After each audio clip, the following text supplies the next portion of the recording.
میرەبان سڵاوتان لێ ببینەرانی عزیز خۆشحاڵین لە بەرنامەیەکی نوێی پەیامی ڕۆژدا با یارمەتی هاوکارەمان لەگەڵ هاوکارم شوان هاتینەوە خزمەتان بۆ هیوایی کە ئەمڕۆژ سەرجەم بڕگە و بابەتەکانمان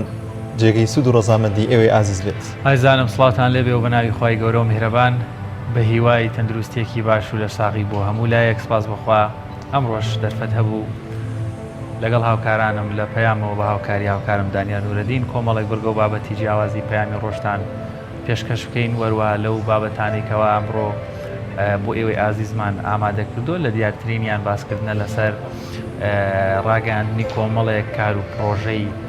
بچووک لە سنووری پارێزگای هەڵەبجە قسە لەسەر ئەم جۆرەنە لە سازدان و وەروها دروستکردنی دەرفەتی هەلی کار و پرۆژەی بچووک لەو پارێزگای با بزانین چۆن چۆنیە بێ خەڵک چۆن دەتوانێت سوود لەم جۆرە لە پرۆژەکان وەربگرێت. زۆر باشە لە تەوەری کەیشماندا باز لە پرۆژەیەک دەکەین کە لە پارێزگای دۆک ئەنجام دەدرێت ئەویش جاکردنەوەی خاشاکی تەڕوش کە بۆی کە کەمتر زیان بە ژینگە بگەێنێت و پلان هەیە کە لە هەموو ماڵێکدا دوو جۆر قوتوی دابنێت بۆی کە بتوانن ئەو خاشاکەی کە وشکە جیا بکرێت و لەگەڵ تەڕەکەەوە دواتریش ئەوانەی کە ریسایکلینیان هەیە بەکاری بێنەوە لە پرۆژەکان. ئەم بابەتە زۆر گرینگە بۆ کوردستان چکە بڵاوکردنەوەی یاخود شەخەڵ ئەو پاشماوانە ئەگەر جیا بکرێنەوە ئاسانتر بۆ ریسایکل بۆ دووبارە مەسەلەن بەکارهێنانەوەیان لەهەنێ پرۆژای ئیسفادەی لێ دەکرێت بەڵام ئەگەر تێکەڵ بێ ڕەنگە قورستریش بێ و گرانسادە ئەوەی کە ئەو پلانی دانیشتۆ لە پارێزگای دۆک ڕێکخراوێکی هۆڵندیە کە ئامانجیان زیاتر ژینگە پارێزیە لە پرۆژەکەیاندا. زۆر باشە و لەگەڵیشیدا کۆمەڵێک بڕگە و بابەتی دیکەمان بۆ ئامادەکردوون ئەمڕۆ هیوادارین کە سەرجەمیان سوود و ڕەزامەندی ئێوە بێت. جا یەکێک لەو بابەتانی ڕۆژ دانیار ئێساکە باسی تەماتەی خۆماڵی و هەروەها یەکێک لەو گرفتانەی کەوا زیاتر بازەکرێتەوە تەماتەکانی بەروبوونی خۆماڵی بەتابەت تەماتە بە کەڵک نایاد یاخود سوودلی لێوە ناگرێت بۆ دروستکردنی لە ڕابردوودا زۆر جوتیاران گلەی و گازندەوەیانە بوو کە بەرەمەکانیان ساغ نابێت بۆی نەبوونی کارگەیەک ئێستاش لە هەریر کارگەیەکەیە کە نزیکی 7 ساڵە داخراوە کاتێکە ئەو هەموو بەروبوومەش هەیە بێگومان کە مەسەن بۆ ساختکردنەوە بۆ بازاڕکردن گرفتی بۆ دروست بووە. راپۆرتێکمان هەیە لەسەر داخستنی کارگەی دروستکردنی دۆشاوی تەماتە لە هەریر بابزانانی ئەم کارگەیە بۆچی داخراوە بینەری ئەو راپۆرتە دەبێت.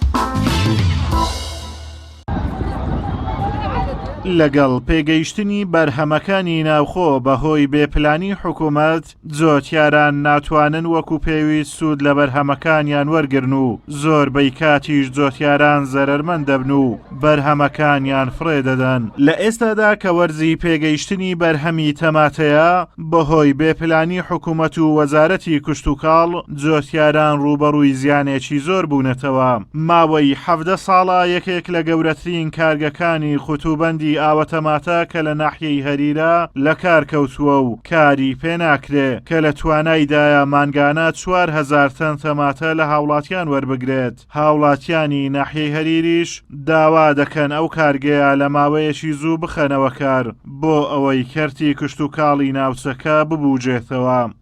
چونکە لێرەدا گەنجانیشی زۆرمان بێکارن دانیشتونەوە لە قەیناندانە و لەوانەیە یعنی گەربێتەوە کارگەی بکرێتەوە بۆ حکوومەتیش کارێکی باشی بەڕاستی بۆ شارکێری شتێکی باشە کە گەنجانیشی زۆر دەست بەکارە منیش تێداکەن. بەسلامان کاتەگەر بێت و بکردم کارگەی هیوادارم هەم بەرپرسانی هەریر هەم دەستگای حیزبی حکومی بتوانن یعنی بەبێ حیزبێت و بێەوە خەڵکان لێدا مەزین و کاری تێدا بکەن. بەتایبەتی کەرێکارانی یخۆمان لە عاجۆمەران سۆران دەشتی هەریر کە دەشتی بەپیتە بەڕاستی ئێمە کە سەرچاوی زەی بعد لێرەیە حکومە ئەیتوانی سوود لەو زەیوە ببینی سوودی لێ بینی سوادی کابی کە دەمەژرە بۆ کۆمەڵگای هەریر و دانیشتوانی و دەشتی هەریر کە دەشتی فراوان و بەپیت و بەبەرەکەتە بەڕاستی. کارگەی خوتوبەندی تەماتەی هەریر لە کاتی فاو هات دەست بەکار بوون زیاتر ئینتاچێکی زۆر باشی هەبوو کرێکارێکی گەرە زۆر گەنجی نەک هەری دەوروبەری هەریش باسرمە و هەتا منتیقی سەوانش زۆر بەشداریان دەکرد هەموو لێ ئیشان دەکرد نێشی لە 300 سەر و زیاتر بوو 3 وەزبە ئیش دەکرد 24 ساعت ڕاوەستانی نەبوو. ئەو تەماتەی لە هەولێرێ داتێرە ینی بەشێ هەموو کوردستانی ئێستا تەماتەکەوێ بەشی ئەو معاملەکەی ناکات لەبەرەوەی ئینتاجەکەی گەلە بەخۆتە ماجوونەکەشی دەرەجەیەکە زۆر زورشە ئێستا ئەو کارگەیە دەست بەکاربییتەوە لەبەرەوەی هەم فەلاحەکان قازانجەکەن و هەم خەرچی گەنج و ئەوانش لێرە بێئیش نابن و هەم لە ڕووی کارەبا حکوومەتتوانی سپادەی لێ بکە ئێستا بەدەیان گەنج بێ ئیشن بەدەیان گەنج شەهادیان هەیە خوێنکارن لە ماڵەوە دانیشتینە ئەگەر ئێستا و کارگە بکرێتەوە زۆر زەرورە ئەو گەنجان لە باتی لە ماڵەوە بەبێ ئیشی دابنیشن دەچن لەو کارگە ئیشەکەن هەر لەو خەڵکی لایانی پۆندان هەر لە بۆ هەریرێ و ئەو تەماتە ئێستا و هەموو بازاعەتی ئەگەر ئێستا ئەو کارگەچی ئەو هەبکەنەوە هەم ئیش دەڕوات هەم لە ناحی هەریریش بە تایبەتی گەورەیە و کارگەی ئاوەتەماتەی هەریر سەرەتای دروستبوونی دەگەڕێتەوە بۆ ساڵانی هەشتاکانی سەدەی ڕابردوو لە ساڵی 1999 دەستی بە بەرهەمهێنان کردووە و ماوەی 5 ساڵ کاری کردووە لە ساڵی 2003 لە کار وەستاوە و لەو ماوەیە توانیویەتی 2,278,400 قوتووی ئاوەتەماتە بەرهەم بهێنێت بەڕێوەبەری ناحیەی هەریریش دەڵێت هەوڵی جددی دەدەین بۆ خێراتر بەگەرخستنەوەی کارگەی ئاوەتەماتەی هەریر. خۆشببختانە هەولێکی جدی هەیە لەلایەن کردیابێت بۆ بەگەرخستنەوەی کارگەی قوتوبەندی هەریر بە تەواوی هێڵەکانی کارکردنی ئێمەش وەکو حکوومەت پاڵپشتی و پژگیریتەوە و تەواوی ڕێکارە پێویستەکان دەگرینەوە بۆ خێراتر بەگەرخستنەوەی کارگەکە کە بۆەوەی کە چەند ئامانجێکمان هەیە کە بپێکرێت لەوانە دروستکردنی هەڵی کار هاتنە ناو بازاری بەرهەمێکی خۆماڵی و بەکوالیت و تەندروستیەکی باشتر و بژانەوەی کەرتی پیشەسازی و کشتتوکالی هاندانی جوتیاران بەگەڕخستنەوەی کارگەی ئاوەتەماتەی هەریر دەرفەتی کارکردن بۆ نزیکەی 400 کەس دەرەخسێنێت و کارگەکە لە توانایدا ساڵانە 48,000 تەن تەماتە لە جۆتیاران وەرگێت ئەگەر ئەم خەمساردی و بێبەرنامەی دەسەڵاتداران نەبووایە هیچ کات جۆتیاران زەرمەند نەدەبوون چونکە خاک و ئاو هەوای کوردستان گونجا و لەبارە بۆ کاری کشتتوکاڵی ئازادۆمەراوەی تایبەت بە پەیامی ڕۆژ ناحیەی هەریر.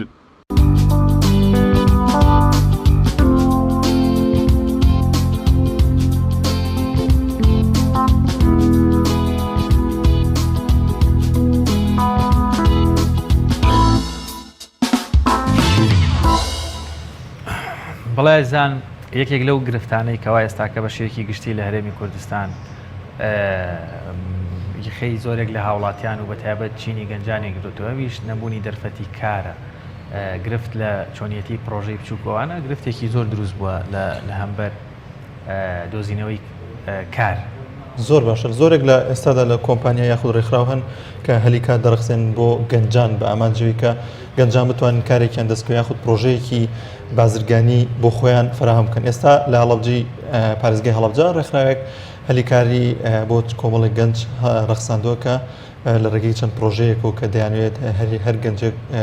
ئەوی کە بیرۆکەیەکی هەیە خودەوەی کە دەوێت بازرگانیەک بۆ خۆی دەستەبەر بکات لەم ڕێکخراوە دەتوانێت ناوی خۆی تۆمار بکات و دەست بە پرۆژەکەی بکات. ئەمڕۆ لەم تەوەریەماندا باز لەو پرۆژەیە دەکەین زانین ئەو پرۆژەیە ئامانجی چیەوە کارەکانی چین ئەوی زۆر بەڕێز بە میوانداری مەریوان وەهبی سەرۆکی ڕێکخراوی کەمەندامانی هەڵەبجە. کاک مەریوان سڵای خوات لێبێ سپاس کە میوانی بەرنامەکەمان بوویت.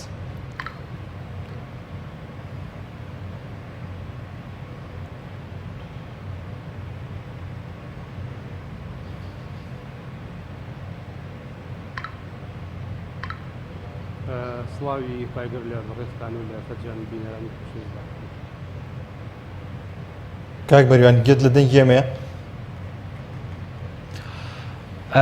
دیارە تۆزێک دانیار گرفتمان لە ساوتی مەریوان هەیە بەداخەوە ماوەیەش تۆزێک خەتەکانی ئینتەرنێت نازانم لە باتی کوالیتیان باشێ ڕۆژ ڕۆژ خراپترە خاوت بنەوە پێم وابێ ئێستا پەیوەندیەکەمان باشە.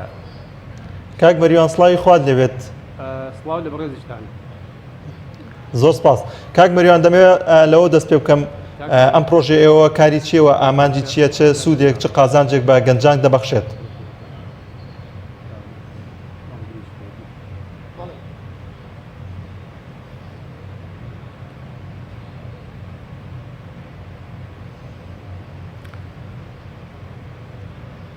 بەڵێ دیارە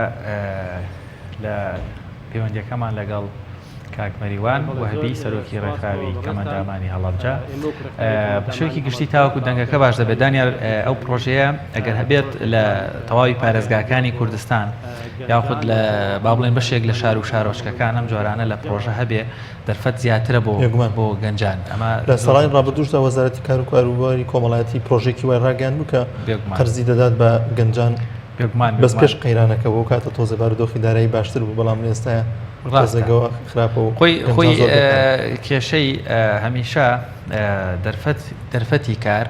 چەندێک بە منەظەمی بکرێت چەندێک تۆ پشتیوانی کەسێک بکەیت بۆ نمونە مارکێتێکی بچکۆلا ناکاتەوە بزنسێکی تایبەت بەخۆی دەبێ پێدانی دەرفەت و هەلی کار و هەلی بچووک ئەمە قۆناغێکی گونجاوە بۆ تاکێک بۆ داهاتی شخصی خۆی بەڵام بەداخەوە لە هەرێمی کوردستان زۆر لە وڵاتە پێشکەوتوانەش پشت بە دامەزراندن نابستن زیاتر کاریان لە کەرتی تایبەتە بەڵام حکوومەت هاوکاریان دەکات لە ڕێگەیم پرۆژانەوە لە ڕێگەیم قەرزە بچووکانەوە ئامانجلەی کە پێشخستنی وڵاتەکەیتی کە بە هەر شێوازێک بێت ئەوەندە پێویستیان بە دەستی هەلی کاری گەنجان هەیە ئەوەندە پێویستی بە پرۆژە و بیرۆکەی دیکە نییە چکە گەنجان زیاتر داینەمۆی داهێنان و ڕاست پێشکەوتنی کۆمەلگان لە هەموو وڵاتێکدا زۆر ڕاستە بەشێک لە وڵاتەکان بۆی تەنانەت کەلتوری خۆیان جۆرێک لە جۆرەکان هەتا لە بواری خواردن بەشێک لە وڵاتان بۆ نمونە خواردنگەی فڵان وڵات بەناوی وڵاتەکەیانەوە لە وڵاتێکی تر دروست دەکەن بۆی سەپۆرتی ئەو خاوەن با بڵێن دوکان و کاسبە دەکەن قەرزی درێژخایانیشی دەدەنێ هەم قودی تاکەکە داهاتی زیادەبێ هەم کەلتوری خۆیان بڵاو دەکەنەوە ئێمە وەشمان نایە لە دەرەوەیش بۆ گەنجەکانمان بکەن هەرەوەی ناوخۆ بتوانن کۆمەڵێک هەلی کار و کۆمەڵە کاری ماوەی چەند ساڵێکە گەنجان بەڕاستی لە هەرێمی کوردستاندا زۆر بێنازن لە دامەزراندن هێنا هەلی کارێکە بەردەوام ێستا گەنجان تەنها ئامانجە بەدەستهێنانی هەلێکی کارە تا بتوان بژی ژیانیان یاخود ژیانێکی شایستە بۆ خۆیان دروست بکەن لە ئێستادا بەڵای گەرمیوانەکەمان ئامادە بێت دەچین لای میوانەکەمان کاک مەریوان ئێستا گوێت لە ئێمەیە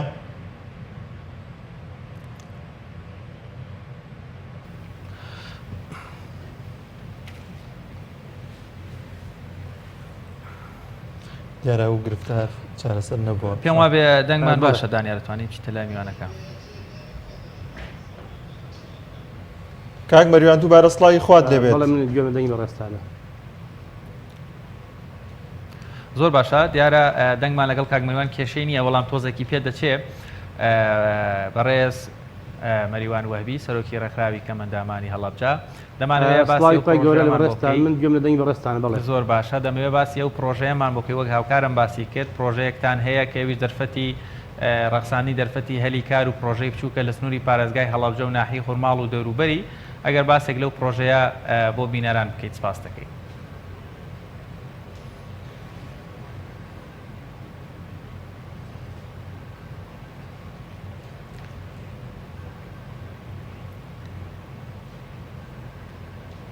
بەڵێ سەرەتا زۆر سپاس بۆ بەڕێستان بۆ ڕەخساندنی ئەم دەرفەتە ئێمە و ڕێکخراوی کەمەندامانی هەڵەبجە بە هاوکاری ڕێکخراوی هاندیکاپی جیهانی پرۆژەیەکی هەلی کار و هەروەها ڕاهێنان بۆ کەسانێک کە خاوەن پرۆژن یانی پرۆژەکانیان بەرەو پێشەوە برن دەرفەتێکمان ڕاگەیاندووە بۆ ئەوەی لە ناو مەڵبەندی پارێزگای هەڵەبجە وهروها لە ناحیەی خورماڵ ئەوانەی کە حەزیان لەم کارێ و یانە کارەکانیان بەرەو پێشەوە برن و بیرۆکەی زۆر باش و جوانیان یانێ بیرۆکانیان جێبەجێ بکەن ئێمە و ڕێکخراوی کەمەندامانی هەڵەبجە بە پاڵپشتی ڕێکخراوی هاندیکاپی جیهانی ئەم پرۆژە ڕاگەیەنین وەکتاک و حەڤەی مانگ ئێمە ئەتوانین ناونووسی ئەو بەڕێزانە بکەین کە پێویستیان بە هەلی کارەوە یان هەلی کاریان هەیە و یانوێت کارەکانیان بەرەو پێشەوە برن ئێمە دەرفەتێکی زۆر باشیان نیە بە هەموو جۆرێک بە ڕاهێنان بێت و هەروەها بە پێدانی هاوکاری مادی بێت بۆ ئەوەی بتوانین جوڵەیەک بخەینە بواری بازرگانی و پرۆژەی بچووک لە سنووری پارێزگای هەڵەبجە ماوەستا مەریوان ئەو گەنجانەی کە بەشدار لە پرۆژەکەتاندا دیاریکراوە ئەتە ژماریان دیاریکراوە کە دەبێت ئەوەندە کەس بەشدار بن لە پرۆژەکەیەوەدا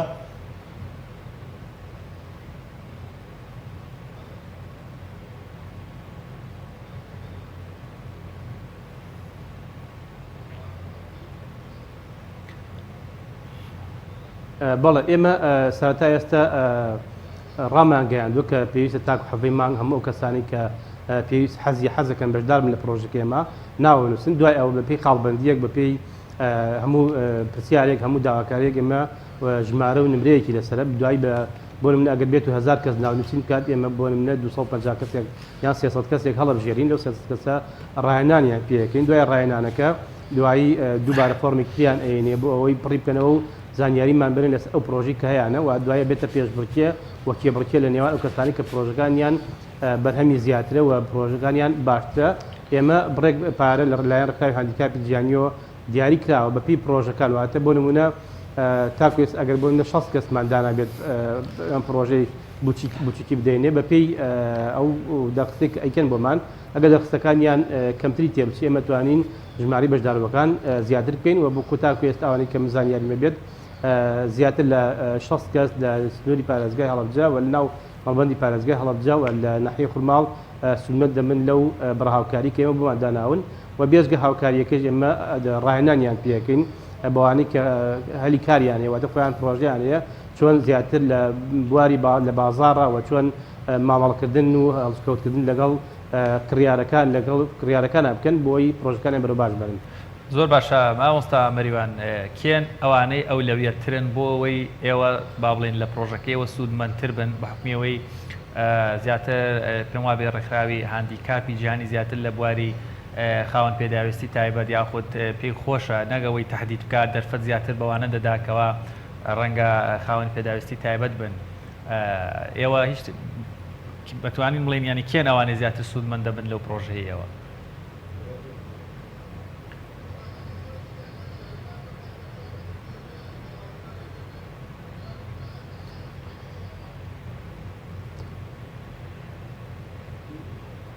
بەڵێ خۆی ڕاستە ڕێکخراوی هاندیکاپی جیهانی بۆ کەسانی خاوەن پێداویستی و کەمەندامانی شگات بەڵام ئەم پرۆژە جیاوازە لە پرۆژەکانی تریچکۆن پرۆژە خۆی لە پرۆژەی ڕێکخراوی جیایزێت وەریگرتووە میش بۆ هەموو خەڵکێکە بۆ هەموو گەنجانە بۆ هەموو کەسانەیە کە حەزەکەن و لایەنی مادیان لاوازواتە موچەخۆر نین و سەرچاوەیەکی بژێوی ژیانی دایمیان نییە ئێمە هەموو ئەوانەی کە لە حەزەکەن لەم پرۆژەیە بەشدار بن بەڵام یەک خاڵ هەیە تەنها کەسانی خاوەن پێداویستی وە ژنان چانسی زیاتریان هەیەواتە لە پێشترن بۆ ئەوەی ببنە خاوەنی پرۆژە بەڵام پرۆژەکە بۆ هەموو کەسێکە ڕاستە ڕێکخراوی هاندیکاپی جیهانی بۆ کەمەندەمانی شەگا بەڵام چانسی کارکردن و بەدەستهێنانی ئەم دەرفەت بەدەستهێنانی هێلکار بۆ هەموو خەڵکێکە بەڵام تەنها مەردمانەوەیە دانیشتووی ناو مەڵبەندی پارێزگای هەڵەبجە و ناحیەی خورماڵ بێت. ماوەستە مەریوان ئەو بڕۆپارەی کە دیاری کراوە بۆ دابینکردنی ئەو پرۆژانەی کە گەنجان ئامادەی دەکەن تا چەندێکەوەتە تا توانای چەند بڕۆپارێک هەیە کە بتوان پرۆژەکانیان پێ جێبەجێ بکرێت؟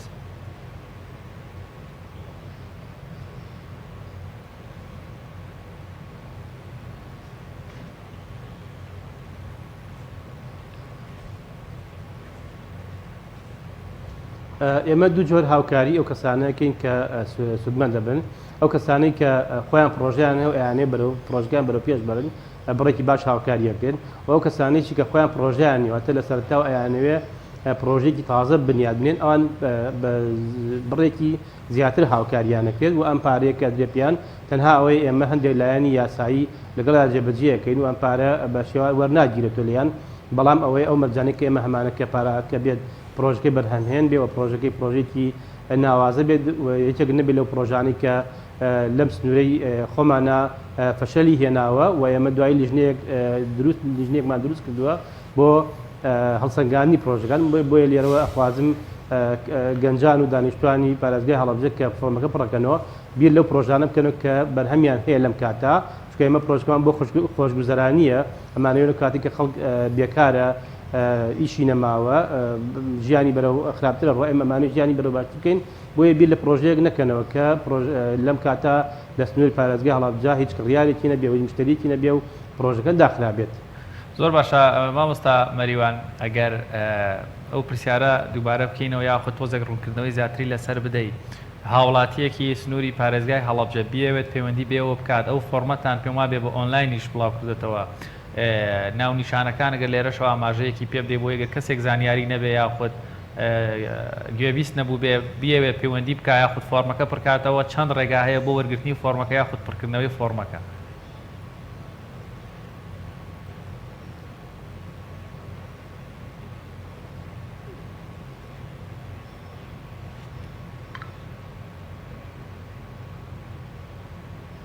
بەڵێ دەستخۆش بۆ بەڕێز پرسیارەکەت زۆر گرنگە بۆی کە خەڵکانی هەڵەبجە و کەسانی خاپێداویستی ژنان دەستیان کات بە چۆنێتی پڕکردنەوەی فۆرمەکە ئێمە ڕاستە لە تۆڕە کۆمەڵایەتیەکان لە زۆربەی شوێنەکان پێیجەکانی ناو هەڵەبجە و خورماڵ ئەوانی کە بەناوبانگن بڵاومان کردێتەوە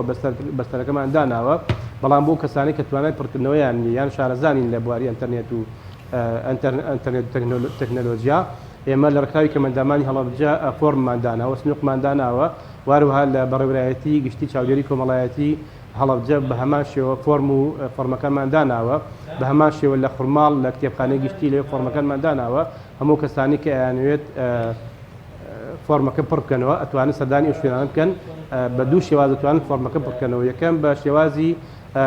ئۆنلاین لە ئێمە لەوێ لیژنەیەکمان داناوە ڕۆژانە بەبێ بەرامبەر هاوکاری و کەسانەکەن کەیانەوێت فۆرمەکە پڕ بکەنەوە واگەر حەزیشی نەکرد بە شێوازی ئۆنلاین بێت ئەتوانێت بەدەست بە هەمان کەسی پسپۆرمان داناوە و لەوێ سنووقی تایبەتیمان داناوە بۆ وەرگرتنی فۆرمەکان و هەروەها سندوقی سکاڵایشمان داناوە ئێمە لە هەڵەبجە لە سێ شوێن لە دوو شوێن و لە قورماڵ لە شوێنێک سندوقی سکاڵامان داناوە هەموو کەسانی کە ئەیانوێت سکاڵا بکەن و تێبینیان لەسەر پرۆژەکە هەیە تێبینیان لەسەر هەتا بڕین ئەو کەسانەیە کە فۆرمەکە پڕەکەنەوە ئەتوانن ڕۆژانە سەردانی ئێمە بکەن و لە ڕتای کەمەندامانی هەڵەبجە لە دەواازەی شار خوار مۆنومنتی هەڵەبجە و هەروەها لە گشتی چاودێری گەشتپێدانی کۆمەڵایەتی هەڵەبجە و هەروەها لە کتێبخانەی گشتی لە خورماڵ ڕۆژانە کەسی پسپۆر و تایبەتمان داناوە بۆ پێشوازیکردن لەو بەڕێزانی کە ئەیانوێت هەم سکاڵات تۆمار بکەن و هەیەیانوێت فۆرمەکە بۆ ئێمە پڕ بکەنەوە. مامۆستا ئازاد ئەو گرفتانە چین کە لە دەستپێکی ڕاگەیاندنی پرۆژەکەتاندا هاتووەتە پێشەوە تاکەی ئەم پرۆژەیەتان بەردەوامی دەبێت.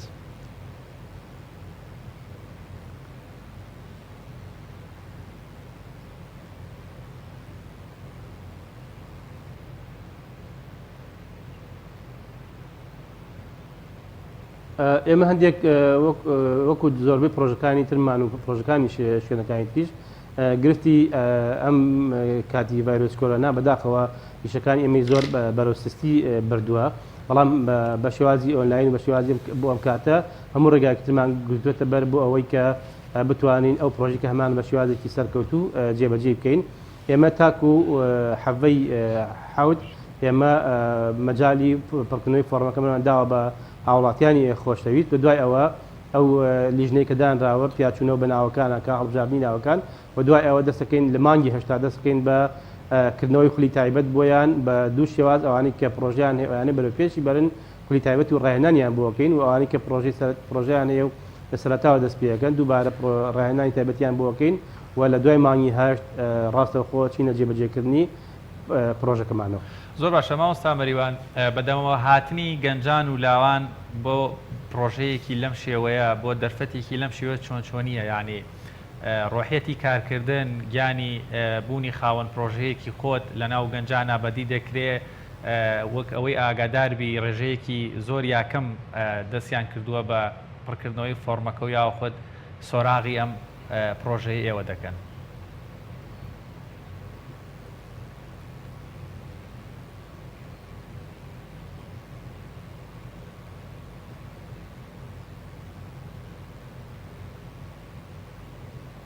بەڵێ ئێمە ئەوەی کە زانیاریمان پێگەشتووە و ڕۆژانە ژمارێکی زۆر باش لە گەنجان و لە کەسانی تر فۆرمەکە پڕەکەنەوە بەڵام بەداخەوە بەو جۆرە نییە کە ئێمە تموحمان هەیە و چاوەڕێمانەکە کە ئێمە ژمارێکی زۆرتر لە خەڵکی بەردار بێت بەداخەوە لێرەڵێم کە گەنجان و خەڵکانی تر ڕویان کردێتە سستی و تەماڵی و چاوەڕی ئەوەکەن ڕاستەوخۆ کە کەسێک ڕێکخراوێک بێت ئەو بڕەپارە باتە دەستیان بڵێ خۆچی لەکەی لیکە وەکە ئێمە ئەڵین کردنەوەی خولە بۆیان سەرەتا تۆزێک لایەن گرانەوە پێیان ئەڵین بڕەپارەکە بە شێوازێکی پێشبڕکێیە بە هەمان شێوەیە ئەوش لایەن گرانە چکە توانای یان تواناو تااقەتی نافسەیان یان تۆزێک تەمەڵ و لاوازن بۆ ئێمە لێرەوە ئەهانی ئەو خەڵکانە ئەین کە هەر ڕێکخراوێک هەر شوێنێککە بیاوێت هاوکاری کەسان بکات و بیێ پرۆژەکەی سەرکەوتو بێت بە شێوازێکی بەم شێوازە بێت بە شێوازی ئۆنلاینە بێت و هەروها بە شێوازی پێشبڕکی و کێبڕکیە بێت لە نێوان بەشدار بۆکانە بۆیە ئێمە لێرەوە ئەهانی گەنجە خۆشەویستەکان کەسانی خاوەن پێداویستی ئافرەتانەی کە بەشدار بن و هەر لە ئیسەوە بیر لە پرۆژەی زۆر جوان ناوازە بکەن پرۆژەیەک کە ئەو لیژنەی کە دانراوە بۆ سنگاندن بڕوا بە پرۆژەکەی بکات و سبینێ مانگ دوای مانگێک دوو مانگ نبێت هۆی داخستنی پرۆژەکەی و ئەو بڕپارە لە ڕێکخراوی کەمەندەمان و ڕێکخراوی هەندکاپی زەربکە و هەروە خۆشی زەربکە بۆیە لێرەوە ئەمانوێت پیان بڵین کە پێویستە بیر بکەنەوە کە پێویستە ئەوە بزانن کە بەدەستهێنانی داهات بە وەکو جاران بە شێوازێکی ئاسان و زۆر باشە باڵا سازاد ئەمە یەکەمین پرۆژەیەکە لە پارێزگای هەڵەبجە کردرابێت کە گەنجان سوودی لێبین و بتوانن کە بێتە هۆی ڕەخساندنی هەلی کار بە زۆرێک لە گەنجانی بۆ خۆیان خێزانەکانیان.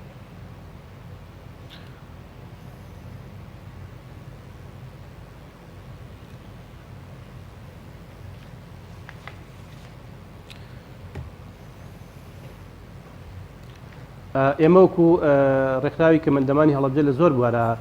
ئیشمان کردووە بەڵام بۆکو هەلی کار ئێمە ئەوکو ڕێکخراوی کەمەندەمان ڕاستە هەوڵمان ناوە بۆ بەدەستهێنانی هەلی کار بەڵام وەکو ڕێکخراوی هاندیکاپی جیهانی وەکو ڕێکخراوی کەمەندەمانی هەڵەبجە ئێمە ئەمە یەکەمین پرۆژەمانە لەم جۆرە جێبەجێیەکەوە شوێنەکانی تریش پرۆژیان هەبووە بەڵام ئەوانی شێشتر لە نەکەوتونەتە بواری جێبەجێکردنەوە. زۆر باشە زۆر سپاس بۆ مامۆستا مەریوان وەبی سەرۆکی ڕێکخراوی کەمەندەمانی پارێزگای هەڵەبجە سپاس کە میوانی بەرنامەکەمان بوویت. سپاس بۆ بەڕێز مەریوان وەهبی لەم دەرفەتەیە لەگەڵمان بوو بینەرانی عەزیز ناوڕێکمانەیە و دینە وڵات.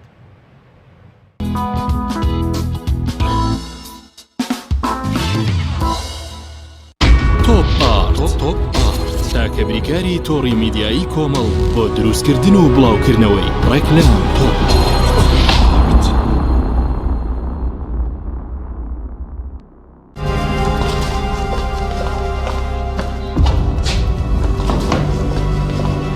فرم دايشة وي دسر وازي لبن او باراكا راسك باراكا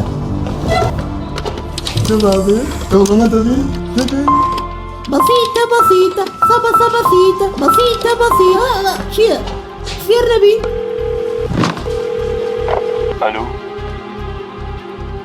الو برنجي محمودة باجيو بقرن اكتري سالكي ركلامكاني ايوا لاي ايميا جا اگر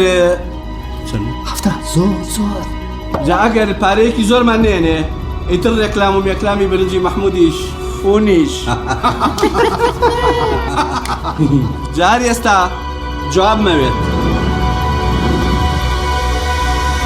برنجی محمود ڕێکلامی ناوێ چۆن؟ برنجي محمود ركلامي ناوي بسيطة شێبوریا ئەی تۆ ێستا نەگیرابووی ربا بۆ ڕێکلام بوو. ئایا ئەزانیت ئێمە پێشەنگ بووین لە داونلۆدی بێ سنوور و لە خێراییدا کە لە ناو شار و دەرەوەی شاری سنووری پارێزگای سلێمانی بەربڵاوترینین. ئێمە فانسینێتین بەردەوامین لە خزمەت گوزاری ناوازەکانی ئینتەرنێت و نرخی گونجاوی ئۆفەرەکانمان تۆی خاوەنکار و کافێ و ڕێستۆرانتەکانیش دەتوانن سودمەند بن لە خێرایی و خزمەت گوزارەکانمان بەڕادەیەک کە ببنەجێ ڕەزامەندی کڕیارەکانتان بەهۆی خێرایی ئینتەرنێتەکەت لە بەکارهێنانی یاری ئەلکترۆنیەکان و سەرجەم ئەو ئامێرانەی کە ئینتەرنێتیان پێویستە. فانسینێت هەمیشە ئینتەرنێتی بێسنوور. ژماری تەلەفۆن 070 224 75 74 یان 050 194 36 37. ئاسوودەیی دایکان ئەو کاتەیە کە لە ئاسوودەیی مناڵەکانیان دڵنیابن. بۆ ئەوەی ماڵ هەمیشە زەردەخەنەی لێ ببارێ ئەبێ جگەر گۆشەکانمان دایبیەکانیان لە باشترینەکان بێ. دڵنیابین لە خەوی قوڵ و ئارامی مناڵەکانمان.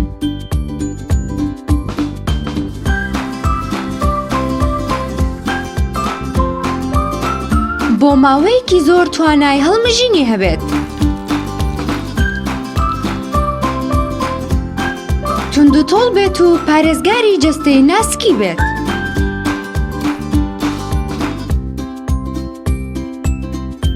مناڵەکەم داهاتوومە بۆیە باشترینەکانی بۆ بەکارهێنم. لەمساش باشترینە. لەمسا دڵنیایی ماڵەکانمانە. خۆشی بێترشی بێ لە هەفتەیەکە زۆرترین خواردن بخۆین برنجە. جا چ برنجێک لە تام و بۆن جیاواز بێت و دەنکەکەی درێژ بێت. ئەوە قسەی من نییە بەڵکو زۆربەی شێفە شارەزاکانی ناو چێشتخانە وا دەڵێن.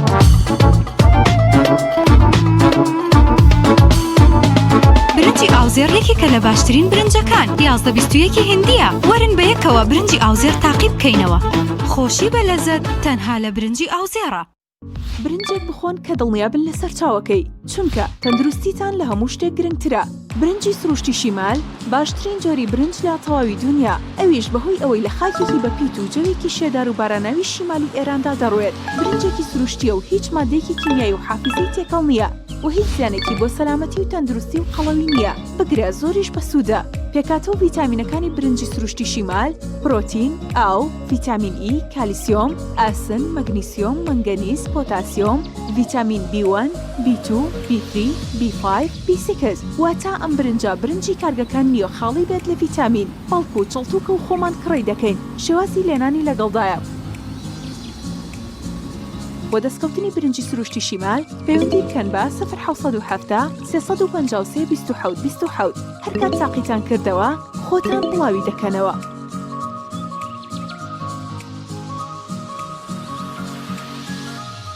تۆپ ئارت تاکە بریکاری تۆڕی میدیایی کۆمەڵ بۆ دروستکردن و بڵاوکردنەوەی ڕێکلام تۆپ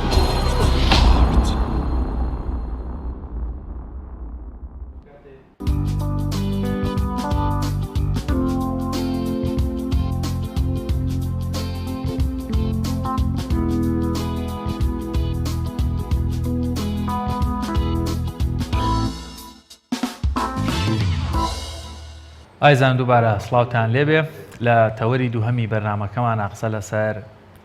بابەتی پاراستنی ژینگە و چۆنیەتی مامەڵەکردن لەگەڵ پاشماوە و شەخەڵ و زبڵەکانە بۆ جیاکردنەوەیان ئێمە لەو بارەوە میوانێکمان دەبێت بەڵام پێشەوەی بچینە لای میوانەکەمان راپۆرتێکمان لەو بارەوە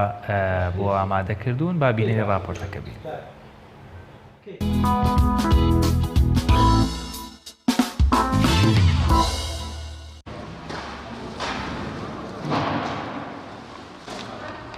Bi polpiştiya rêkxirawa VNG Holandî,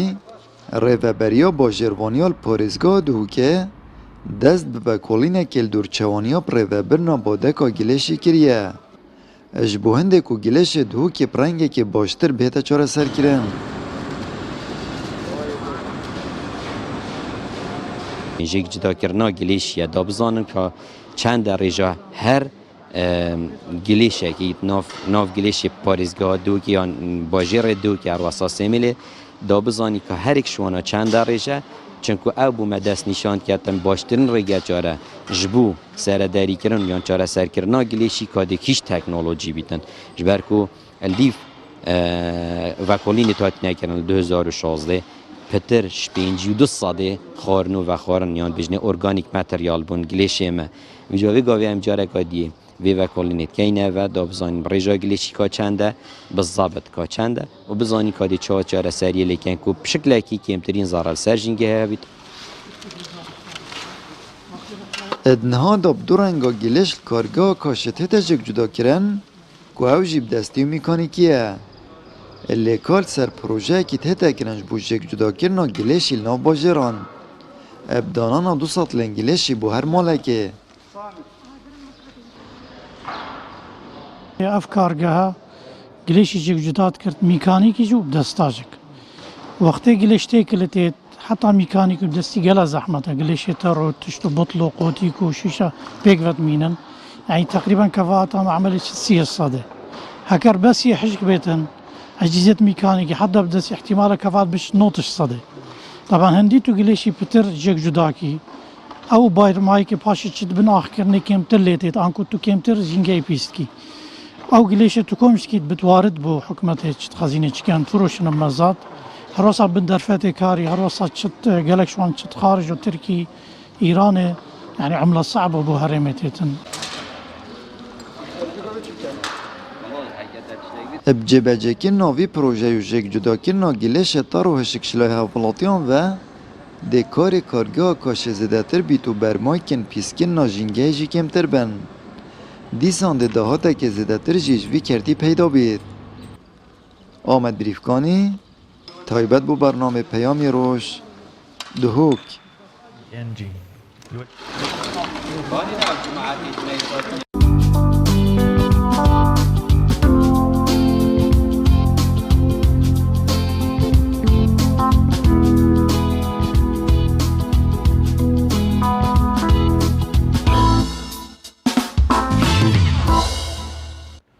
بەڵا زان لە ئێستادا لە پارێزگای دۆک کار دەکرێت بۆی کە ئەو خۆڵ و خەشاکەی کە هەیە جیا بکرێتەوەی کە تەڕە بە جیاواز بێت جیا بکرێتەوە لەگەڵ وشکداوە پرۆژەکە باز لەوە دەکات کە پێویستە هەموو ماڵێک دوو تەنێکی خۆڵی هەبێت کە ئەو جۆرە خاشاکی کە هەیەە جیان بکەنەوە بۆ ئامانجی پاراستنی ژینگەوە لەوانێ بۆ دواتر بۆ ریلایسکەین سوودێکی زۆری هەبێت لەو بوارەدا بۆ قسەکردن لەسەر ئەم بابەتە میوانێکمان لە دهۆکەوە ئامادە بێت زۆر بەڕێز دیار سدیق بەرپرسی ژینگەی خزمەتگوزارەکان لە شارەوانی دۆک کاک دیار سڵای خوارد لێ بەسپاس کە ژوانی بەرنامەکەمان بوو.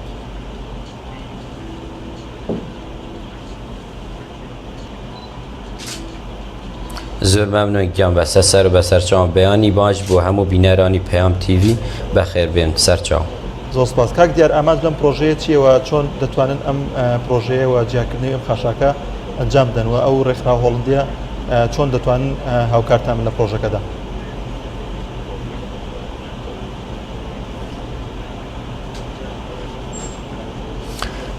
بله زۆر سپاس ئێستا ئێمە لە مەرحەلەی ڤەکۆلین داینە ڤگاوی ئەمێ بە ڤەکۆلینێکی دەربارەی دەستنیشانکردنا ئاستانگ و ئامرازێت پاڵدەرش بوو ژێکجداکردنا گلێشی بوو دو حاویە ئێک یا حەشێک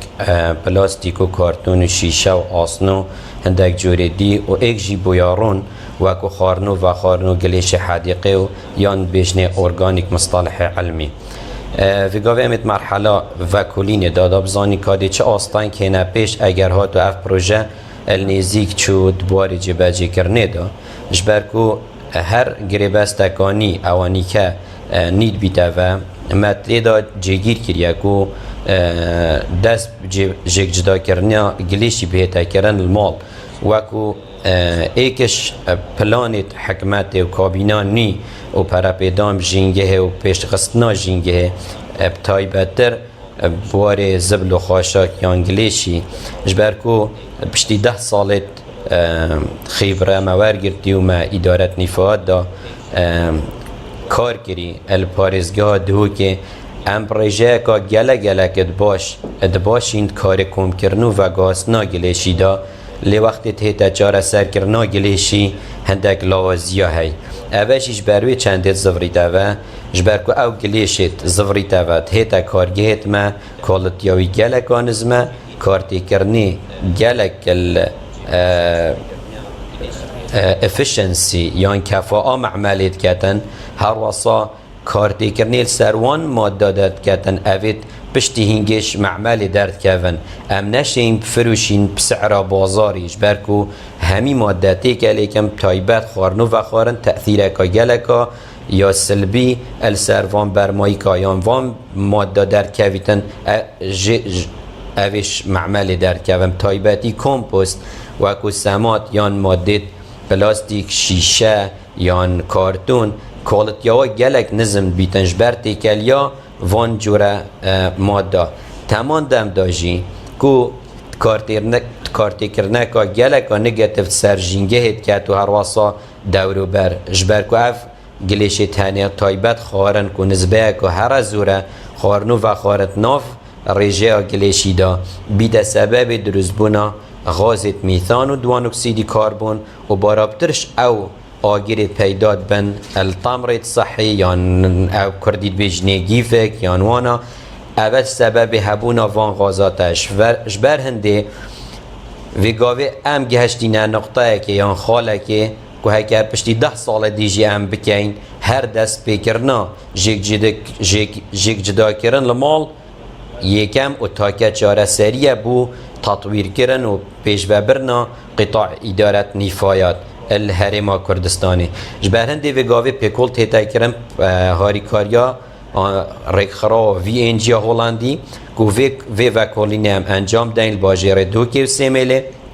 نزدیکی 384 سامپل یت کوئسشن ایر یا بسیار استبیانه هاتینا بالاف کردن و الفيغافي مرحلة داتا كوليكشن يان استبيان بديماي كاتيو و كلين تا 15 هجده وكيشيتو او انجام درد كيفن دي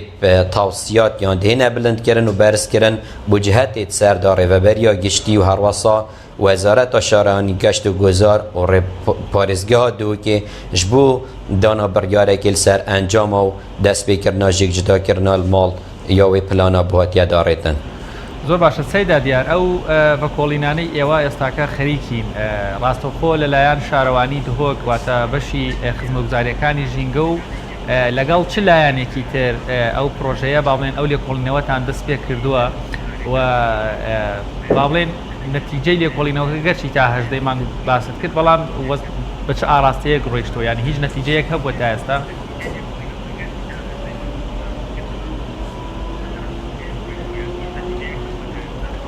بله طبعا وکولین چند محوره که خوبت گریتن ایکش وان وکولین بود دست نشا کرنا باشترین چاره سری جبور زبل و خاشاک یان جور گلیشی بیدویه بزانین کمپوزیشن یان جور گلیشی چیه هرج برهنده بری چند روژکا ما دست بکرده بزانیم شکله که دقیق کانی جور گلیشی پارزگاه دو که یان قضا دهوک و سیمیل چیه او انجام بدست کتینه و نیکه پیش و چونکا باش کتیت بواره ریوبرنا گلیشی دال القضا دهوک و سیمیل برکو اگر ام براورد بکن 2010 و 2013 و 2016 که وکولین تدهاتی نکرن در باره وی چنده ببینین 2016 رجا چکرنا گلیشی تایبت ارگانیک ماتریال یا خارنو و خارم 52 ساده بو لیبو ما برید رجا دیار بو که هات یا خاری بو رجا 48 ساده پشتی 3-4 ساله کت کاری اوه جی تشتاکی گله که باشه اوه هنده نشاد داتن که خلق هشیار کرنا جواکی برف پیش و یا چیتن جبر هنده امد گجبینین که اف پلان افشکله که باش ده تجیب جی کرن هر واساوه که پشتی ما داتا داخلی برنامجی کرین و ما تحلیل دست پیکی بو کری خلق گله که گجبینه و هرش نکه نزیکی 24 ساده خلق دست پیکر یا جگ جدا کرنید کتن المال بله اجبر کو گلیش پیک و تیتا کوم کرن یان استفاده بشکله که او ساجنای تا کرن یان خلقی یان با جروانی اب خلقی را نگوت یا کو جگ جدا کرنید دست پی بکن المال اجبر کو چند اسباب که شوانا گناه کو خارنو و خارنه تکلی گلشه دیب کن شوانا بینه که پیس جه تجبر هنده از جگ جداد کن شوانا بو ترش و توالی و حیواناتی بکارت اینن بو خارنو و خارنوانا بشکل که جگ جداد کن نیکه کلتوره که دیل دو که بارا بترش مالا خارنو و خارنه آن ساموناب تایبت در آن نانی اب درگهی ود کن خلق هات کم ود کتن و بو ترش و توالی معلوماتی تتاب کارینان اول رجیت اول اوتشتن داتانه اول بیش نمروی کو برف پیش چونه که هی و گجبینیم بو جبجه کرناوی پلانه اف وکولینه تیت انجام دانشلای تیم بش جینگه ریوبریا گشتی یا با جروانیم پارزگه ها دو که پفکاری ادگل رکخراوی انجیا هولندی که اف رکخراوه دی چند سلسله که پروژه پیشکش کردن جبو تطویر کرنا کرد ادارت نفات یان ویست مانجمنت سنور ریوبریا گشتیل پارزگه ها دوی که ابتای بدتر الکمالگاه کاشه که کارگه ها جگ جدا کرنا برمایی کل ادکویتا ویجهی زور باشه کاک دیار او خاشاقی که جا دەکرێتەوە چ ڕێگایەک دەگوازرێتەوە تا ئۆتۆمبیلەکانیان بۆ جا دەکرێتەوە دواتر ئەو خاشاقی کە وشکە پێم وابێ زیاتر سوودی دەبێت چی لێ دەکەن دووبارە بەکاری دێنەوە لە کارگەکان یاخود هەر ئەوانیش پڕ دەدرێت و تەنها ئەوەیە کە جا دەکرێتەوە.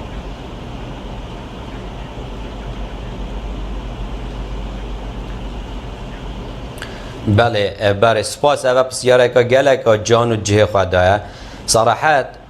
گلیش اب خوب پیدوی مروف تفکیر خود گلیشی دابگو ریتن پتر سحکیاتی و که مازداره که دهاتی پترش سحکیت وکو آریشه بس اوه پیدویه هاریکاری هاولاتی پتر گلدام و دزگایت حکومی و هر واسا کمپانیا راکرنا گلیشی بهتا کرن چنکو حکمت بتنه اف کارن نایتا کرن پیدویه همه هنگی هبید ناف بین هاولاتی هر واسا حکمته جیک جدا کرنا گلیشی خارنو و خارن چین باشترین جور کمپوستی یان سمادی کار بینین جبو جوتیارا و بو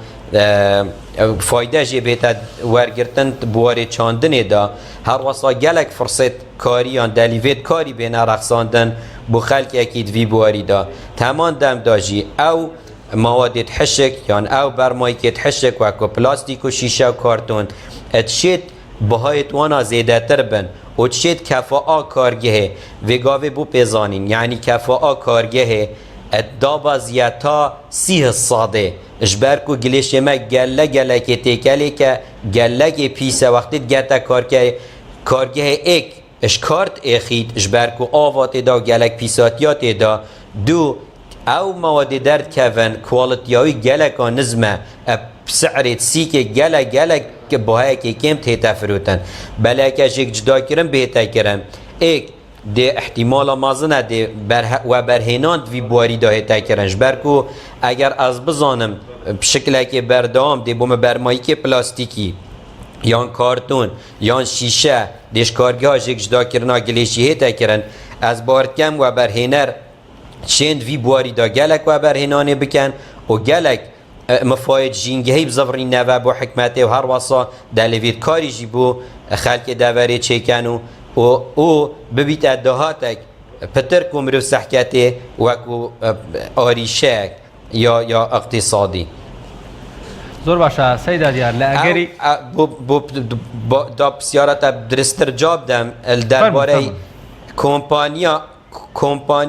کمپانیا وقتی تیتن او جدولک دی بوهیتا دانان جدولک دی بوهیتا دانان و او جدول هنی دل سرخلکی هیتا بلاف کرن که کیش روژه و کیش دم جمیره دی گلیشی وانا و کیش جور گلیشی دیتا کم کرن دیف پلانک هیتا دانان اشلای شاروانیه همه هنگید گل کمپانیه کم کرنا گلیشی دا بشین پشیوه که باشتر اوی کاری پریوه ببین زۆر باشە سەیدا دیار لە ئەگەری سەرکەوتنی ئەم لێکۆڵینەوەی ئێوە ئەم پرۆژەی ئێوە بەدەر لەو قازانجە مادیەی کەوا دەست دەکەوێت لە پرۆژەکە ژینگەی دهۆک بە گشتی چ سوودێک لەم پرۆژەیە وەردەگرێت یاخود چه ئاریشەیەک چارەسەر دەکا ئەم پرۆژەیە ئەو قازانجانە چین کەوا بە گشتی بەتابەت لە بواری ژینگە دهۆک بەدەستیان دێنێت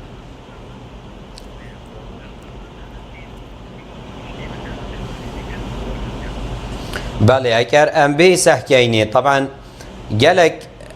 گلک جداریدیت هین بو دیگدانا جینگه هل پارزگاه دو که یان غیر جه لی ادوکت بوار مدا ام کارت کن ام حضرت کن که گلیشی ای کشوان فاکتره یا تأثیر کاسلبیل سر جینگه های جبرهنده ام حاول دین قدر الامکان و دیفوان شیانت مهین و البردست ام ولی بکن که اف کارتی کرنه برا کیم ببن سر جینگه و جبر هنده ما دست کشای هنده که ام چاره سر کرنا گلیشی دا گلک و کلونیا بکن و بشین اوی گلک پیش و بین جبر هنده هرش 2011 وره حتی نیکه دو کارگه جدا کرنا گلیشیاتی ندانال کاشه جبو هنده که جینگه بیتا پاراستن آواجیر عرد بیتا پاراستن هوای ما کشو هوای ما پاکشتر و صافیتر بیت تایبت الدوه را پیش اسازیل کاشه و رخ و دورت وی لپشتی 10 سالا امید بینین که کفاء معملت ما بره افکیمه گلیش ما بره بارابترت چیتا لاند فیلی دوکو ام بین جدا کین الکارگه و ام جارکا دی استفاده بینین اوجید بیت سبب هنده که کارتی کرن آواشیر عرض سر عرض هر واسه کشو هوای بیتا کرنو گلک جارا آگر پیداد بیتن الکاشه اگر پلانه ها تجیبه جی کرنو بسر کفتیانه اصلوی باوری ما آریشه تنی همی دهنه چاره سر کرن و دی پتر بیتا جدر دهاتی که حکت سحکه براورد که بیتا پروبلم و بیتا آریشه اجبرنده اف گلیشنیکت هیتا کاشه رجه که گلک زورت هیتا هاویتن بو لاند فیلی پریکا لاند فیلی تیتا بن آخ کرن بکو استفاده جی بیتا ورگرتن اف پلانه دیوی ریگریه گریتن کو اف گلیشه بیتا بن آخ کرن بینما دیوالی کتن بیتا کمپوست یان سماد بو چاندن پیتا بکار اینان هر واسا مواد ریسایکابل ماتریال مواد جارکادی عادت تدویر بو بینه کرن الکارگهت ناف خوی زۆر باشە کاک دیار لە ئێستادا دۆخی ژینگەی پارێزگای دۆک لە چ ئاستێکدایە ئایا تا چەند هاوڵاتیان پابند بۆی کە ژینگەی پارێزگاکە بپارێزن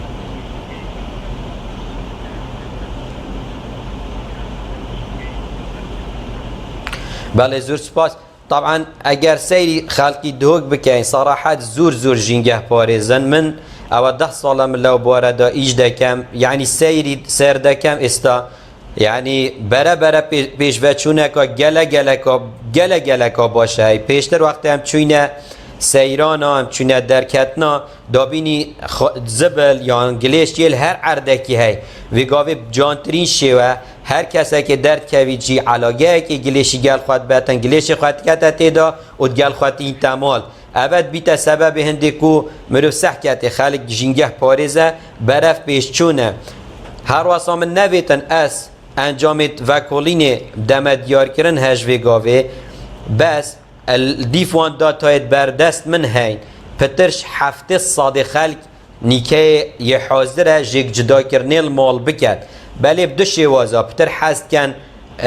شارەوانی ساڵکا گلێشیا دوێ بدەتێ ji بۆ ژێک جداکردنا گلێشی فەیدەن خەلکێ دۆکێ گەلەگەلەکێ هشیارە بوارێ جینگەهێدا ئەvە ژی ئەم شێین ببینین ڕێژە هاوێتنا گلێشی بۆ سەر جادێ گەلەگەلەکە باشە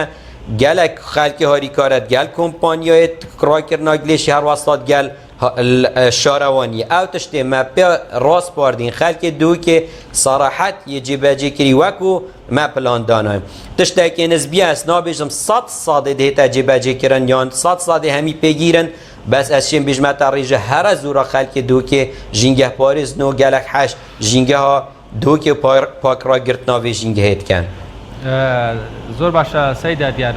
جێگەی دەستخۆشیە بەڕاستی خۆشحاڵین کەوا بەو شێوەیە بەرەو پێشچوونی تا وشیاری تاکی هاوڵاتیان لە پارێزگای دهۆک کە بە هیوایەوەی لە هەموو کوردستان بەو شێوەیە بێت لێرە ئەو پرسیارە دێتە کایەوە ئەو پرۆژەی کەیەوە لە دهۆک جێبەجێی دەکەن پێم وانییە لە کوردستان ئەو پرۆژەیە لە شوێنی تر هەبێ یا خودت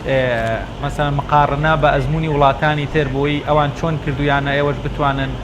هاوشێوەی ئەوان سوود لەوە وەرگرن قۆناغەکانی لێکۆڵینەوە و قۆناغەکانی جێبەجێکردن زیاتر پشتان بە باچی بەستووە لە جێبەجێکردن و بۆ تەواو سەرکەوتوترکردنی پرۆژەکە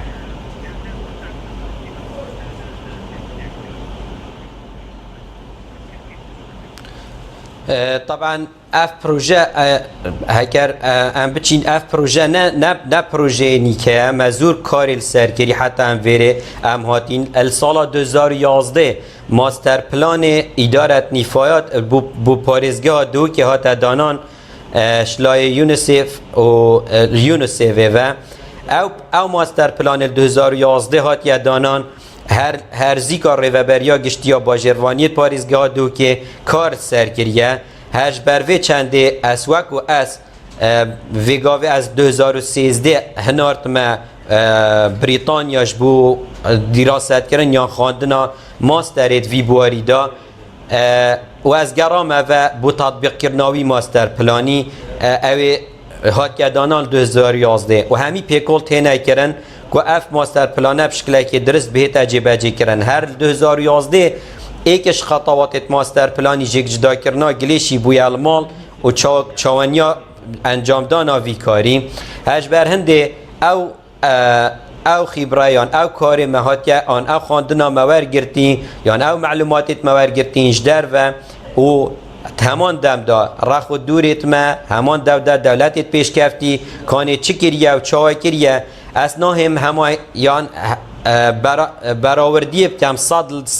چونکو کلتور فرقه چونکو امکانیات دارایی فرقه چونکو بنیاد تحتی یان هبونا کارگه ها فرقه لی امشین وکو چه امشین اوان خالت وک هف شین پتر استفاده لی ببینینش برنده کومکا یا وکولینه هات یا هل سنگاندن بو داری خستنا شیوازه که گنجای بو انجام دانا وکولینه هر واسا بو همان شیوه دیتا پشتی داتا تینا ورگرتن دهینا تحلیل کرن و دی بشکل که گنجای بشکل که کو پلانک بیتن یا سمارت بیتن پلانک بیتن کو قابلی تطبیق کرنه و جیباجی کرنه بیتن دیتا دارتن انشاءالله پشتی وی وکولینه او دولت مفاجئات نوارگرتن اكيد ولات اوروبي بوينه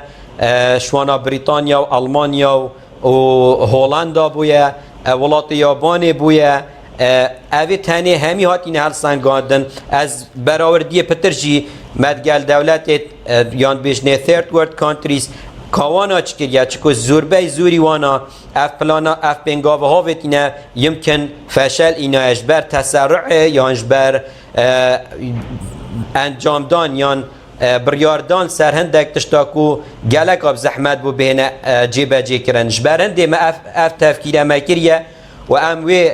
ریک ناگرین او قابلی تطبیق کرنه نبیتن بلکو دوی ریک گرین کو بشکل که یا آسان بیت بو جیبه جی کرنه یا آسان بی بو تیگه هشتنه یا آسان بیتن بو کارتی کرناوی یا پوزیتیو سرجینگه و دهاتی بو باشروانی و باش کرنا روشا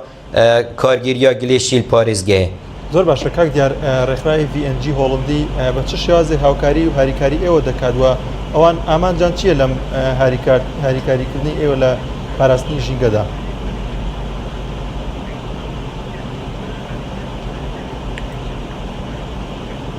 بله طبعا ڕێکخراوە VNG هۆڵندی طریقا پروگرام مسار دا هاولید داتن کو ساپورت یان هفکاریا یان هاریکاریا حکومات محلی بکاتن شوانا جی حکمتا یان حکومتا لوکالا پاریزگاه دو که بویه بالاخصتر اوانا پتر فرزانی پشتی سردانا جیبن آخرنا گلیشی و کارگاه جیگ واورتنا گلیشی کریل کاشه اوانا فرزانی کو زانی اف قطعه پیدوی هاریکاریا داراییه پیدوی هاریکاریا مرویه پیدوی وان جوره هاریکاریا اجبرهنده اوانا حول دا کو طریقا پروگرام مسار دا هیدی بیلدینگ کپاسیتی هیدی که دست بکن هر واسطا وکولینا دست بکن هندک جی برنامه جیتین اوانا کنستراکشن یعنی بینایتن آوا کرنا و تطویر کرنا کارگاه جیگ جدا کرنا گلیشیه هر واسطا دابین کرنا هندک آمیریت یادک یا ستاند بای سپیر پارت یا سپیر پارت بو کارگاه جیگ جدا کرنا گلیشیل کاشه هش بونده اکو پتر جینگه بیتا پاراستن هر واسطا وکو هنزانن و اف قیرانا داره یا وگاوی برسینگت حکمتی گرتی توزک یان کمک اش امکانیات حکمتی هات یا خارج بودا بین کرنا کرستیت پیدوی یان آمیرتت پیدوی بووان کارگاه یان بشکل که دارایی کبشین خل سر پید خوب بگرنج برنده اف پروژیت وی جوری تین جبو پاراستنا پتر جینگه و دعم کرنا حکمت محلی پتر تر قطاع ادارت نیفایا زۆر باشە کاک دیار بە شێوازێکی گشتی بەدەر لەم پرۆژەیە کێشە و گرفتە ژینگەیەکان لە پارێزگای دۆگ لە چیدایە لە ئێستادا؟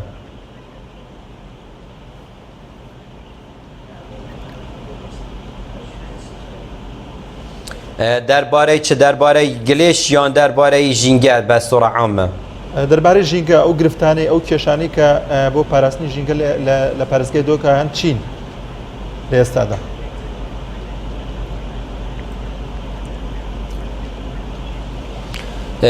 پاریزگاه دو که وکو همو پاریزگاه دی ایکش سببت اساسی پیزبونا ژینگە ڕێژەیەکە زورا یا ترومبیلایە ڕێژەیەکە زورا مولیدێت کەهرەبەیە بی هبونا فلترال وان مولیدێت کەهرەبێ نەبوونا ئاو ئاوەڕووە نەبوونا ویست ووتەر تریتمنت پلانتە نەبوونا ئەوان تشتێ تەنێ پتر ژینگە تێتە تێکدانج اش مازدارت دی مچ مازدارت پیساتیه سه چهار مازدارکت اساسی نه ترومبیلن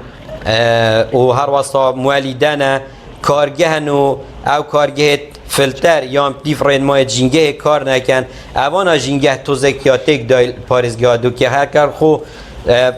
باش جینگه دو که برف پیش چونکا باشه ایش برهشیار یا جواکی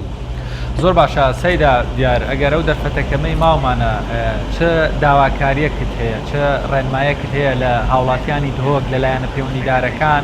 لە هەمبەر بەدەمەوە هاتنی ئێوە وەکو پرۆژەکەتان وەکو لێکۆڵینەوەکەتان و بەگشتیش بۆ پارێزتنی ژینگەی دهۆک.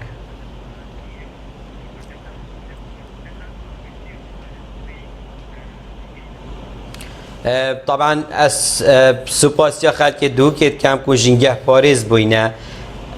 ناو خلک اوی تیتا جرباندنش بو پاراستنا باجی رخوا هیویدارم وکو اف پروژه چو باری جیبجی کرنه هیویدارم هر کسک بارگرانیه که بخواه چه نکتن رینما جیک جدا کرنه دهنه دام پی خلکی هر واسا جدول یا کار کرنه و کم کرنا گلیشی دیب خلکی هیتا دان هیویدارین تشتاکی گلک آسان الدفوانا شینا گلیشی خارنو و خارنه بکتت سالکا یا رش دا بلا بکتت یا شین دا گلک آسانایی البیدایته بس گل چوته کلیک بو کارمه گلک زحمت کوی فاس هیویدارم شوانا وکو جیبه جید بیتن پتر هاری کار بن هماهنگ بند گلمه جبو پاراستنا جنگه هوانا جبو پاراستنا صحت و ساخلمیاوی خلکی هنه و آو هوا و عرده ما الپارزگه ها دوکه و هیوید کم همی دمو دزگاهت حکومی حزبی هر واسطا دزگهت را گهاندنه هاری کار بن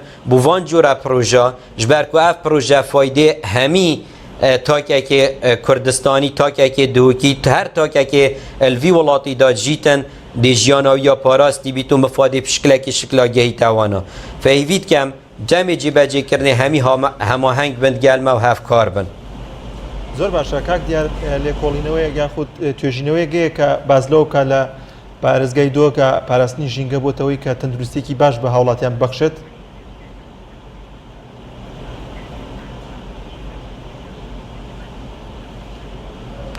ئەکید چ هەر قڕارێکا پێ بێتە دان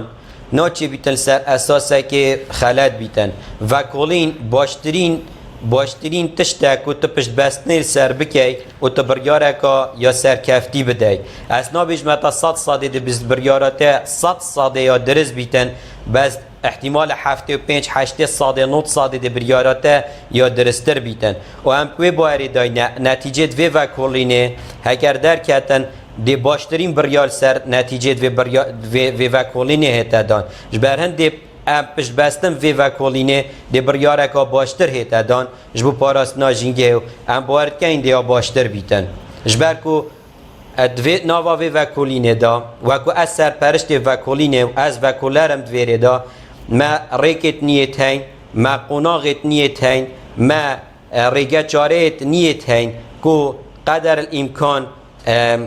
و تشتاكيات بجنة ويست هايراكيان هرمي إدارة كرنا جليشي البدايات تهتن قدر الإمكان مرف خوش جليشي كم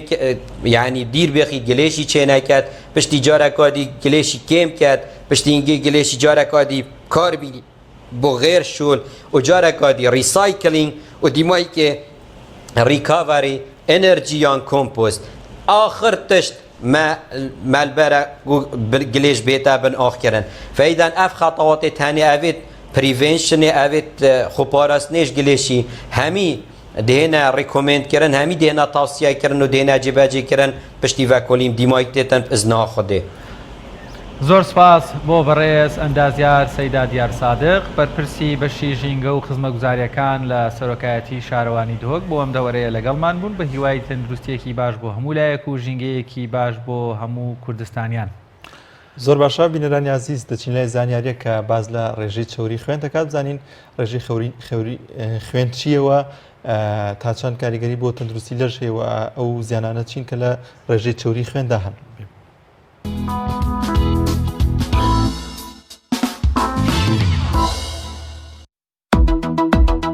چەند زانیاریەک لەسەر بەرزی ڕێژەی چەوری لە خوێندا. بەرزبوونەوەی ڕێژەی کۆلسترۆڵ چەوری لە خوێندا زۆربەی جار هیچ نیشانەیەکی نییە تا کەسەکە هەستی پێ بکات. بەڵام ڕەنگە کەسەکە ڕوبەڕووی مەترسی توشبوون بە نەخۆشی گیرانی بۆریەکانی خوێن لە دیواری دڵ و جەڵتەی مێشک و مردنی لە ناکاو ببێتەوە. لە حاڵەتی ئاساییدا کۆلسترۆڵ لەلایەن جگەرەوە دروست دەکرێت و سوودی خۆی هەیە لە دروستبوونی دیواری خانەکانی لەش و چالاکی مێشک و دروستبوونی هۆرمۆن و خەزنکردنی ڤیتامین. دوو جۆر کۆلسترۆل بەگشتی بوونیان هەیە، ئەوانیش زیان بەخش، سوود بەخش. جۆرێکی تر چەوریش هەیە پێی دەڵێن چەوریە سیانیەکان کە ڕاستەوخۆ پەیوەندی هەیە بە توشبوون بە نەخۆشی دڵەوە ئەگەر ڕێژەی زۆر بەرز بوو لە خوێندا. چۆن پارێزگاری لە ڕێژەی چەوری لە خوێندا دەکرێت؟ خواردنی تەندروست، دوور بێت لە چەوریە تێرەکان. خواردنی سەوزە و میوە و دانەوێڵە بە توێکڵ و زۆر ئاو خواردنەوە ڕێگر دەبن لە چەوری زیان بەخش. لە هەفتەیەکدا 150 خولەک وەرزشێکی مامناوەندی پێویستە، چونکە وەرزشکردن بە شێوەی ڕۆژانە دەبێتە هۆی کەمکردنەوەی کۆلسترۆلی زیان بەخش و بەرزکردنەوەی کۆلسترۆلی سوود بەخش. دوورکەوتنەوە لە جگەرە کێشان یان وازهێنانی بە یەکجارەکی، چونکە کێشانی جگەرە دەبێتە هۆی تەسکبوونەوەی دیواری بۆری خوێن لە هەموو لەش. بۆ چارەسەر بە دەرمان پێویستە کەسەکە پزیشکی پسپۆڕی تایبەتمەند بیبینێت.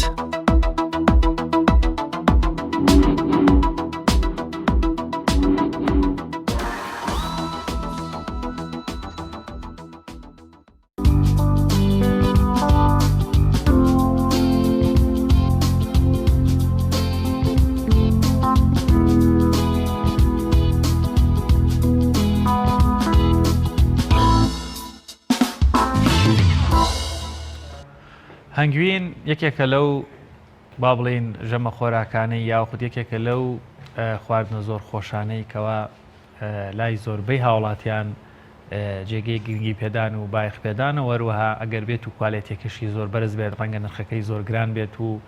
ئاسانیش دەست نەکەوێت. لێرە و لەوێ پرۆژەی بەخێوکردنی هەنگ هەیە، بەڵام بەشێک لە هەنگەکان ڕەنگە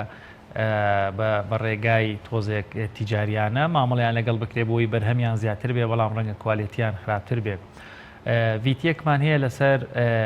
بەخێوکردنی هەنگ، بابزانین ئەوان لە پێما بێ هەڵەبجەیە بابزانین چۆن هەنگ بەخێو دەکەن.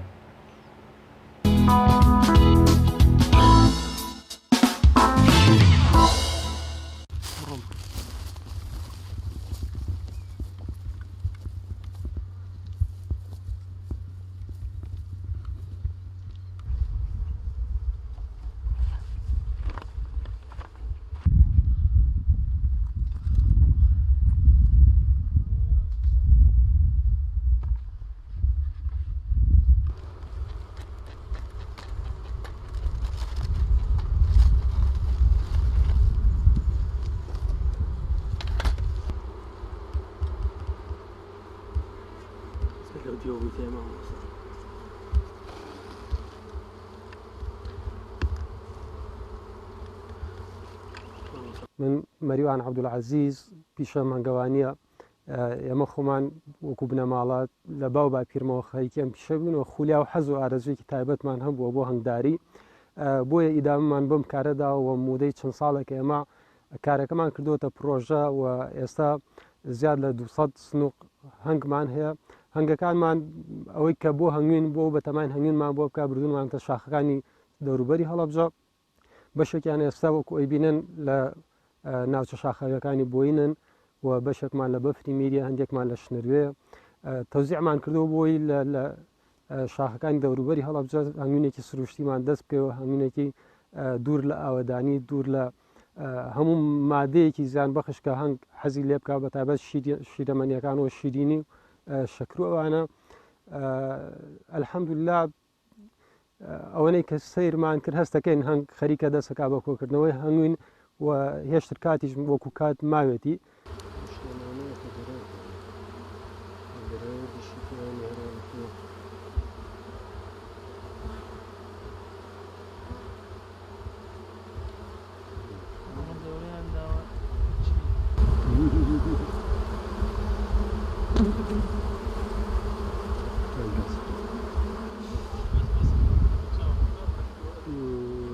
هەنگداری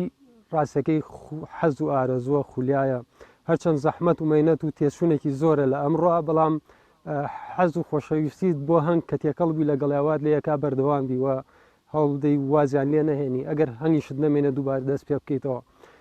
زۆر دڵخۆشین بە هەنگەکانمان و ومێ دەکەین ئەمساڵ هەنگینێکی باشمان هەبێەوە ئیسفادە لە هەنگەکانمان بکەین.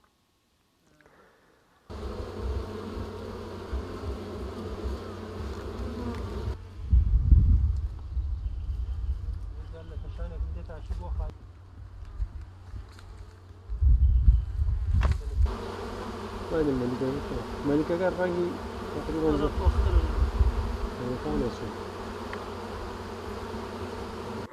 بێ سەیری هەنگوین بکە یعنی پۆلێنی هەنگوین بکەین ئێمە ئەتوان بڵێم سێ زۆر هەنگوینمانەیە هەنگوینێک هەیە دەرەجەیەک ئەتوان پێت بڵێم وەکو هەنگوینی شاخ کە خەڵک باسەکە هەنگوینی دار کە هی ناوچە شاخاویەکانەوە هی ئەو هەنگانەیە کە براونێتە ناوچە شاخاویەکان و دوور لە هەموو ئاوەدانێک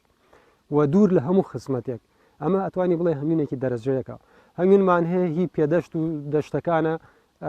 ئەوە بە پلەی دووەم دێ هەرچەند شەکریشی پێ نادرێت خزمەتیش ناکرێت بەڵام ئەو خۆراکەی کە لەو منتیقانە دەستێکەوێت و مادەم لە ناو ئەوەدانیا زۆر زەمانەتی نییە بۆ ئەتوانی بڵێ ئەوە دەرەجە دووە هەنگوینێکیشمانەیە کە هەنگوینی شەکەری پێڵێن ئەمە خەڵکێکی زۆر هەیە هەر خەریکی بەرهێمەنانی هەنگوینی شەکەریەوە ئیسفادەشی لەکەن بە نرخێکی کەمترەی فرۆشن و هەنگەکەیشان دانابەزێ قوی هەنگەکەیش دانابەزێ ئەوەی کە ئێمە هەمانە لێرە من هەنگی زعیفم نێناوە بۆ ئێرە هەنگێک بڵێم هەنگوینم بۆ ناکاوە خۆی تیابچێ ناهێنینە شوێنێکی ئاوا دوور لە هەموو ئاوەدانێک و دوور لە هەموو خزمەتێک تۆ بەجێبێڵی هەر هەنگەکەی شتیاچێ ئەوەی کە هێناوانێت ئێرە تەنها و تەنها پشت بەو گوڵانە ئەبەسێ بەو شیلە ئەبەسێکە لە سروشتی ئەم منتیقەوە لەم ناو شاخەوانە کە ئێستا ئەگەر بگەڕی بەم شاخانە بگەڕێ ئەبینیت چەندین جۆر گوڵمان هەیە ئێستا لەم مانگی حوتا گوڵەکە و ئەو گوڵانش کە ئێستا گوڵەکان ئەو گوڵانن کە هەنگ پشتی پێبستێ بۆ شیلە هەنگ لە بەهارا کەمتر گوڵشی لە دەرەکە کە مەوسیمێکی ساردە ئێستا جەوەکە گەرمی کردووە ئەو گوڵانەیش کە ئێستا گوڵان کردووە شیلەیەکی باشانەوە و هەنگ ئێستا کەوتوەتە خۆ بۆ کۆکردنەوەی شیلە ئەوەی کە لێرە هەیە من پێتەڵێم لە سەد زەمانەتی یەکەم کە سروشتیەوە هیچ فەرقێکی نییە لەگەڵ هەنگوینی شاخ و دارە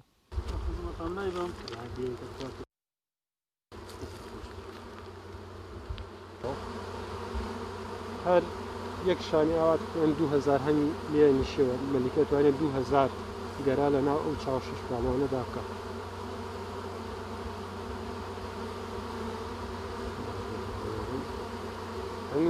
پار شتێکی وام دەست نەکەوت لە هەنگ مەسروفێکی زۆری شمتیا کرد یعنی ئەگەر کەم تەحمل بوومە پار بڕارمە داواز لە هەنگاوانی بهێنم بەڵام قەنەعات کە 10 ساڵی تریش یەک دیناریان نەبێ بۆ من وازی لێ نایانم ئێستا دوزیاد لە 200 هەنگم هەیە ئەم ساڵ یەک هەنگم نەمێنێ ساڵێکی کە هەنگە کڕمەوە بەردەوامە بم ئەوەی لە خەیاڵی منابێ هەتا مردن باوەڕ ناکەم واز لە هەنگداری بێنم لەبەرەوە ئەگەر مادیەن ئیسپادەشی لێنەکەین دەرونیان زۆر مرتاحین یعنی زۆر مرتاحی لەم وەزع کە خەڵک دەرونی تێکشۆوە خەڵک بێکارە نازانێت چی بکە ئێمە کەینە ناو هەنگەکانمان زۆر مرتاحین باوەڕ بکە حەزەکەی شەویش لە ناویانابی و لەگەڵ یانە بشیت یعنی جۆرێک مدمین بووین لەگەڵ یانە ناتوانین وازیان لێبێرین بۆ پێتەڵێم تەسەور ناکەم ئەوەی لە خیاڵیم نابێت تەسەور ناکەم هەتا مردن واز لە هەنگداری و پیشەی هەنگاوانی بێنم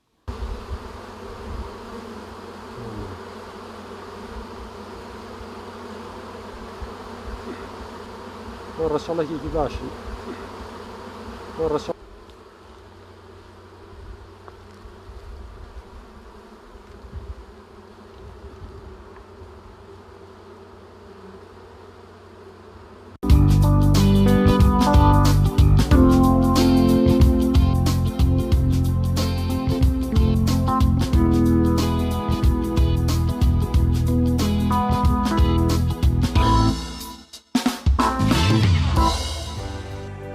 سپاس بۆ هاوکارمان سامار فەتاح لە هەڵەبجە بۆ ئامادەکردنی و ڤیدیۆ بەڕاستی شوان هەنگ جانێکی تایبەتی هەیە کە خۆی گەورە پێی بەخشی و هەر لە پاسەوانەوە تا مەلیکیان هەیە ئەوەیەکی زۆریان تایە ئەوەی کە جێگەی سەرنج بێ من جارێکیان راپۆرتێکم خوێن و باسی لەوە دەکرد کە جۆرە گوڵێک هەیە گەر هەر هەنگێک بیخوات مەستە بێ پاسەوانەکە نایڵێ بێتە ژوورەوە دەبێت ئەو مەستی نەمێنێ ئەنجا بۆ هەیە بێتە ناو هەنگەکانی دیکە بینەرانی ئازیز سپاس بۆی تا ئێستا بینەرمان بوون سپاس بۆ هاوکارانم سپاس بۆ خۆم ڕۆژ بەرگە و بابەتەکانی بەیانی ڕۆژمان پێشکەشکردن بە هیوای تەندروستێکی باش بەخواتان ئەسپێرین لە ئارامیا بن هەر لە خۆشیدا بن خواتان لەگەڵ.